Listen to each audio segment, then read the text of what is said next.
Okay, so there's two ways that you can grow vegetables. You can either throw your seeds directly in the soil and just let nature take its course. That has a pro and a con like anything else. Or you can grow them in seed trays and transplant from there.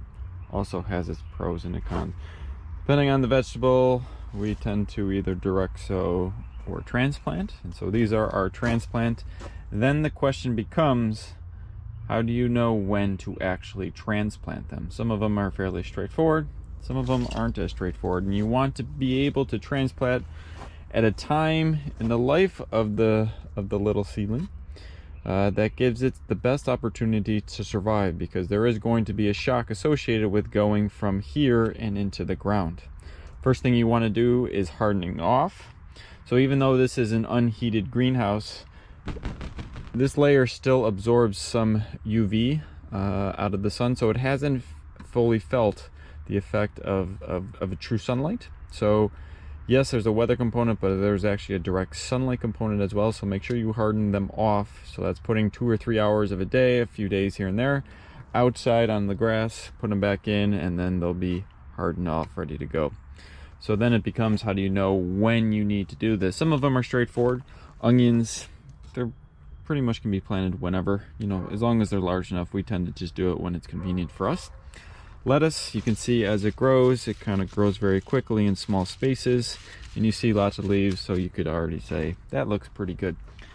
Then you get into the ones that are a bit leggy, a bit weird looking. Romaine, some more lettuce. So let's just focus on these ones. If you look at specifically here, these are just broccoli. You can look that if you look at the 3 or 4 leaves here, 2 of the 4 look similar, while the 2 of the other ones do not look similar. And that has to do with how the seed is surviving. So when the seed goes into the soil, absorbs water, and it pops like popcorn, it needs nutrients to support its growth. Obviously, it has not grown the leaves that will be on the final plant.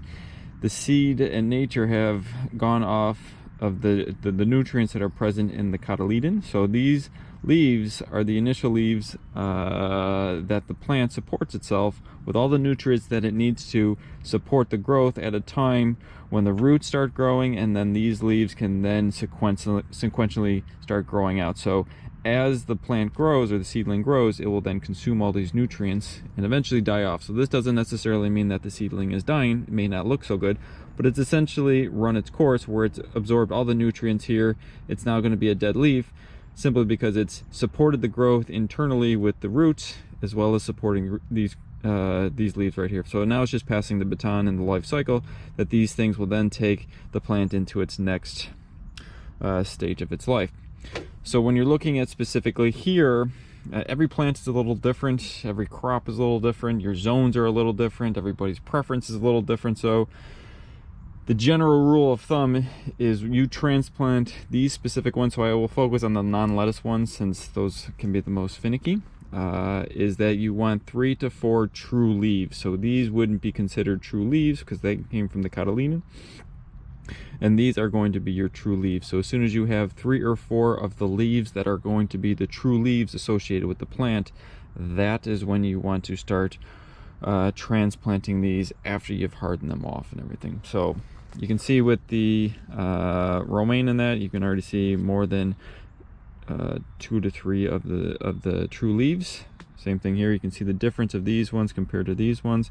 You can see the little guys already growing, so you can already see the development of more than the 2 or 3 true leaves. Same thing here with the cabbage. We are growing, but pretty much it's only really 2 on a lot of these, with these leaves slowly dying off, meaning it's very closely getting into the next phase, of which a lot more leaves will be produced, and we will be transplanting from those. So harden them off, count your leaves, 3 to 4 of true leaves, transplant them. On a cloudy day, you'll have greater success with your transplants.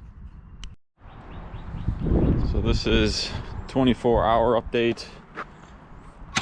We lucked out that we got an overcast day, which is what you want when you do your transplanting, so you don't get too much of a shock of the roots being in most likely colder soil and the brightness that they've never seen before.